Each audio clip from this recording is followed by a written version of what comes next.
የባህረ ዜና የዩቲዩብ ቻናል በሰላም መጣችሁ። ዛሬ በመካከለኛው ምስራቅና በሜዲትራኒያ ቀጠና ውስጥ የተቀሰቀሱትን እጅግ አስገራሚና ሚስጥራዊ የጂኦፖለቲካ ሁነቶች ዝርዝር ይዤላችሁ ቀርቤያለሁ። እንዲሁም በሀገራችን በሰሜኑ ክፍል አነጋጋሪ የሆኑ ክስተቶች ተፈጥረዋል። እነሱን ክስተቶች በዝርዝር የምንመለከታቸው ይሆናል። እስከ መጨረሻው አብራችሁን ቆዩ። ቪዲዮውን ከመጀመራችን በፊት ላይክ፣ ሼር እና ሰብስክራይብ በማድረግ የደወል ምልክቷን መጫን እንዳይረሱ። ወደ ዝርዝር መረጃው እንለፍ። አብራችሁን ቆዩ። ዋሽንግተን ፖስት እንደዘገበው ከሆነ ባለፉት መጋቢት ወር ላይ የኢራን ሚሳኤሎች በኳታር ራስ ላፋን የፈሳሽ ተፈጥሯዊ ጋዝ ማዕከል ላይ ያረፉት የኳታርን ምጣኔ ሀብታዊ መሰረት ለመናድ ብቻ አልነበረም። ይህ የጥቃት ዶሃ ኢኮኖሚ ዘውዷን ከኢራን ኢላማነት ለመታደግ ለወራት ስትደራደርበት የነበረው ሚስጥራዊ የጀርባ በር ስምምነት ሙሉ በሙሉ ያከሰመ ሆኗል ተብሎለት። የኳታር የኤነርጂ ቁማር ምን ነበረ ስንል በአሜሪካ እስራኤልና በኢራን መካከል ጦርነት መፈንዳቱን ተከትሎ ኳታር ለአምባገነኗ ቴሄራን አንድ ያልተለመደ የሰላም እቅድ አቅርባ ነበረ። ኢራን የራስ ላፋን የጋዛ ማዕከል ከመምታት እንድትቆጠብ፣ ኳታር በምላሹ የጋዛ ምርቷን በራሷ ፍቃድ እንድታቆም እንዲሁም በዚህም ምክንያት የዓለም አቀፍ የገበያ ላይ የሚፈጠረውን የነዳጅና የጋዝ እጥረት የዋጋ ንረት በማስከተል አሜሪካና እስራኤል ጦርነቱን በፍጥነት እንዲያቆሙ ተጽዕኖ እንዲፈጠር ነበር። ኳታር የዓለም የጋዝ ገበያ እንደ ፖለቲካ መሳሪያ በመጠቀም የኢራንን ስትራቴጂካዊ ግብ ለመደገፍና የራሷን መሰረተ ልማት ለመጠበቅ ሞክራ ነበር። ነገር ግን ኢራን ስምምነቱን በይፋ ባትቀበለውም መሪያ ላይ ለዲፕሎማሲው ዕድል የሰጠች አስመስላ ነበር። በጥቃቱ ሶስተኛ ቀን ላይ ኳታር የራስ ላፋን ማዕከል በሚሳኤል ስጋት በሚል ምክንያት ዘጋችው። የሳተላይት ምስሎች ግን ምንም አይነት ጉዳት እንዳልደረሰበትና ማዕከሉ በሰላም እንደነበረ ያሳዩ ነበር። ይህ ሚስጥራዊ ስምምነት ለ2 ሳምንት ያህል ሰርቶ ነበር። አሜሪካ ጥብቅ ወዳጅ የሆነችው ኳታር ማዕከሉን ዘግታ ስትቆይ፣ ኢራንም ጥቃት ከመሰንዘር ተቆጥባ ነበር። ነገር ግን የአሜሪካና የእስራኤል ጥምረት በኢራንና በኳታር መካከል በጋራ የሚተዳደረውን የሳውዝ ፓርስ የጋዛ ክምችት የኢራንን ድርሻ በቦምብ ሲደበድቡ ነገሮች ተቀየሩ። ዋሽንግተንና ቴልአቪቭ የኢራንን ኢነርጂ ክምችት በመምታት ቀይ መስመር ማለፋቸውን ተከትሎ ቴህራን ለአሜሪካ ወዳጅ በሆኑት የባህረ ሰላጤው ሀገራት ላይ የለኮሰችው የሚሳኤል ናዳ ወደ ራስ ላፋን አዞረችው። በዚህም የኳታር ጋዛ ኤክስፖርት አቅም 20 በመቶ እንዲወድም አድርጋለች። ይህንን የፈረሰ መሰረተ ልማት መልሶ ለመጠገን ከ3 እስከ 5 ዓመታት እንደሚፈጅም ተገምቷል። ይህ በእንዲህ እንዳለ በሜዲትራኒያን ባህር ላይ ውጥረት ነግሷል። ቱርክና ፈረንሳይ በቆጵሮስ ጉዳይ ተፋጠዋል። የፈረንሳይና የቆጵሮስ መንግስታት የፈረንሳይ ጦር በደሴቲቱ ላይ እንዲሰፍር የሚያስችል ስምምነት መፈራረማቸውን ተከትሎ በአንካራና በፓሪስ መካከል የከፍተኛ የቃላት ጦርነት ተቀስቅሷል። የቱርክ መከላከያ ሚኒስቴር ባወጣው መግለጫ በቆጵሮስ ቱርኮች ደህንነት ላይ አደጋ የሚደቅኑ ማናቸውንም የጠላትነት እቅዶች እጅግ አደገኛ በሆነ መንገድ ለመመለስ ዝግጁ ነን ሲሉ አስጠንቅቀዋል።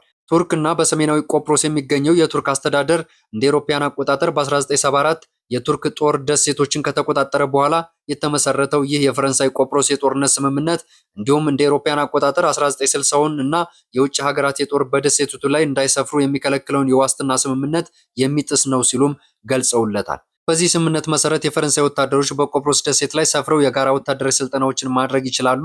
በተጨማሪም በመካከለኛው ምስራቅ ለሚደረጉ የሰብአዊ መብት ስራዎች የሚውል የሎጂስቲክስ አገዛና ወታደራዊ ማዕከል በፓሪስና በኒኮስ ትብብር ይገነባል ሲሉም ይህ የዲፕሎማሲ ፍጥጫ አሁን ወደ ወታደራዊ መገፋፋት ተሸጋግሯል። ይህ የዲፕሎማሲ ፍጥጫ አሁን ወደ ወታደራዊ መገፋፋት የተሸጋገረ ሲሆን ባለፈው ሳምንት የቱርክ የጦር አውሮፕላኖች የግሪክና የአውሮፓ ህብረት ባለስልጣናት ጭኖ ወደ ቆጵሮስ ያቀና የነበረን አውሮፕላን ሲያስፈራሩ እንደነበረ የተገለጸ ሲሆን ቆጵሮስ በአውሮፓ መካከለኛው ምስራቅና እስያ መገናኛ ላይ መገኘቷ እንዲሁም በውስጡ ያለው ከፍተኛ የባህር ውስጥ የጋዝ ክምችት ለአውሮፓ ትልቅ የጂኦፖለቲካ ቁማር እንድትሆን አድርጓታልም ተብሏል። ይህ በእንዲህ እንዳለ የኢስላማባድ ስምምነት ትኩረት ጦርነቱን ማቆም ላይ ነው፣ የኒውክሌር ጉዳይ ለጊዜው ተገፍቷል ሲል በአሜሪካና በኢራን መካከል የሚደረገው የሰላም ንግግር በፓኪስታን አስተናጋጅነት በሚዘጋጀው የኢስላማባድ ስምምነት ላይ ያተኮረ መሆኑን የኢራን የውጭ ጉዳይ ሚኒስትር ቃል አቀባይ እስማኤል በቃይ ገልጸዋል። ይሁን እንጂ አሁን ባለው ውይይት ላይ የኒውክሌር ጉዳዮች ሙሉ በሙሉ መገለላቸውን አስታውቀዋል። ቃል አቀባዩ እንደገለጹት በአሜሪካ በኩል ባለው የፖለቲካ አለመረጋጋት ምክንያት የስምምነቱ ትክክለኛ ቀን አይታወቅም። በመሆኑም ስለ ስምምነቱ የሚወሩ ወሬዎች በጥንቃቄ መታየት አለባቸው ሲሉ ስምምነቱ ነገ ላይ አይፈረምም፣ ነገር ግን በሚቀጥሉት ቀናት እንደ ድርድሩ ሂደት ሊፈረም ይችላል ሲሉ የውጭ ጉዳይ ሚኒስትሩ ተናግረዋል። ይህ በእንዲህ እንዳለ የኢራን ኤምባሲ በአሜሪካ እስራኤል ጥቃት ላይ ዝም ያሉ ሀገራትን የወቀሰ ሲሆን የአሜሪካና የእስራኤል ጥምረት በኢራን ላይ የከፈቱትን ወታደራዊ ጥቃት የእስራኤል ጥምረትን በኢራን ላይ የከፈቱትን ወታደራዊ ጥቃት መታሰቢያነት አስመልክቶ በበርሊን የሚገኘውን የኢራን ኤምባሲ ጠንከር ያለ መግለጫ አውጥቷል። ኤምባሲው አክሎም የአንዳንድ ሀገራት ግዴለሽነት ለዚህ በኢራን ላይ ለተጫነው ጦርነት መንገድ ጠርጓል፣ ስለዚህም ተጠያቂ መሆን አለባቸው ሲል ጥቃቱ በኢራን ላይ ብቻ ሳይሆን በዓለም አቀፍ ሕግጋትና በተባበሩት መንግስታት ድርጅት ቻርተር ላይ የተፈጸመ ጥሰት መሆኑን የገለጸው መግለጫው የኢራን ሕዝብ ግን በሀገራዊ አንድነት ሉዓላዊነትና ክብሩን አስከብሯል የኢራን ሕዝብ ግን በሀገራዊ አንድነት ሉዓላዊነቱን ክብሩን አስከብሯል ሲል አስጠንቅቋል። ወደ ሀገራችን ስንመለስ በትግራይ ክልል በአሁኑ ወቅት በማዕከላዊ መንግስትና በህዝባዊ ወያኔ ሓርነት ትግራይ መካከል እንዲሁም በራሱ በህወሓት ውስጥ የአመራሮች መካከል በጣም ውስብስብና ተለዋዋጭ የሆኑ ፖለቲካዊ ውጥረቶች፣ ሂደቶች እየተካሄዱ ይገኛል። ይህም እንግዲህ እንደሚከተለው በዝርዝር እንመለከታቸዋለን። በአሁኑ ወቅት በህወሓት ውስጥ ከፍተኛ የሆነ የውስጥ ሽኩቻ፣ የአመራር ፉክክር ይታያል።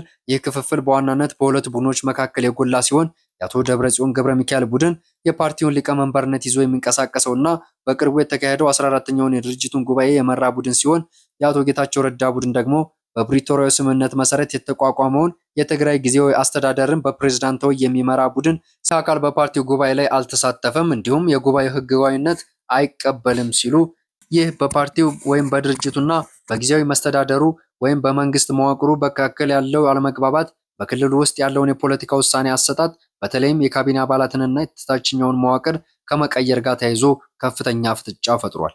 ከማዕከላዊ መንግስት ጋር ያለው ግንኙነት በፕሪቶሪያ የሰላም ስምምነት ማዕቀፍ ውስጥ የሚንቀሳቀስ ቢሆንም አሁን ድረስ በርካታ ያልተፈቱና አሳሳቢ የሆኑ ጉዳዮች አሉ። ህወሓት በምርጫ ቦርድ በኩል የነበረው ህጋዊነት የተሰረዘ ሲሆን በልዩ ሁኔታ በምዝገባ ህጋዊነትን ለማግኘት ከማዕከላዊ መንግስትና ከምርጫ ቦርድ ጋር በሚያደርጋቸው ውይይቶች ላይ የውስጥ ክፍፍል ተጽዕኖ አሳድሯል።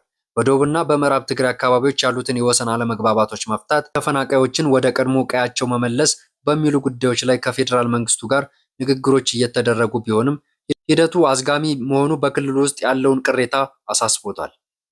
የቀድሞ ታጋዮችን ትጥቅ የማስፈታትና ወደ ማህበረሰቡ መልሶ የመቀላቀል ሂደትም ከማዕከላዊ መንግስት ጋር በጋራ የሚሰራ ቢሆንም በጀትና የሎጂስቲክስ እጥረቶች ሂደቱን እየፈተኑት ይገኛሉ ተብሏል። የፖለቲካ ፍጥጫውና ውጥረቱ ምክንያት ክልሉ ሙሉ በሙሉ ወደ መደበኛ ሰላምና የልማት እንቅስቃሴ መመለስ አልቻለም። የሰብአዊ እርዳታ አቅርቦት፣ ጸጥታ ሁኔታዎችን ማስተካከልና የኢኮኖሚ መነቃቃት መፍጠር አሁንም ከባድ ፈተናዎች ናቸው። በተለይም የፓርቲው ክፍፍል ወደ ታችኛው የጸጥታ መዋቅር እንዳይወርድ እና በህዝቡ ላይ ተጨማሪ የጸጥታ ስጋት እንዳይፈጥር ከፍተኛ ስጋት ተፈጥሯል። በአጭሩ በአሁኑ ወቅት በትግራይ ክልል ያለው ሁኔታ በጦርነትና ሙሉ በሙሉ በሰላም መካከል ያለው የሽግግር ወቅት ሊባል የሚችል ሲሆን ማዕከላዊ መንግስቱ ሂደቱን በንቃት እየተከታተለ የፕሪቶሪያው ስምምነት እንዳይደናቀፍ ጥረት እያደረገ ቢሆንም የህወሓት ውስጥ ክፍፍል ለቀጣዩ ክልሉ ሰላም ትልቅ ወሳኝና አሳሳቢ አጀንዳ ሆኖ ቀጥሏል። ውድ ተመልካቾች የአሜሪካና የኢራን ዲጂታል ስምምነት የመካከለኛው ምስራቅን ውጥረት ያረገበው ይሆን? በትግራይ ክልል ያለው የፖለቲካ ልዩነት በሰላም ስምምነት ላይ ምን አይነት ተጽዕኖ ያመጣል? አስተያየታችሁን በኮሜንት መስጫ ላይ አስፍሩልኝ። ቪዲዮውን ላይክ እና ሼር እንዲሁም ሰብስክራይብ ማድረግ እንዳይረሳ። በሚቀጥለው ወቅታዊ መረጃ እስከምንገናኝ በሰላም ቆዩልኝ። ሰላም ለሀገራችን፣ ሰላም ለዓለም።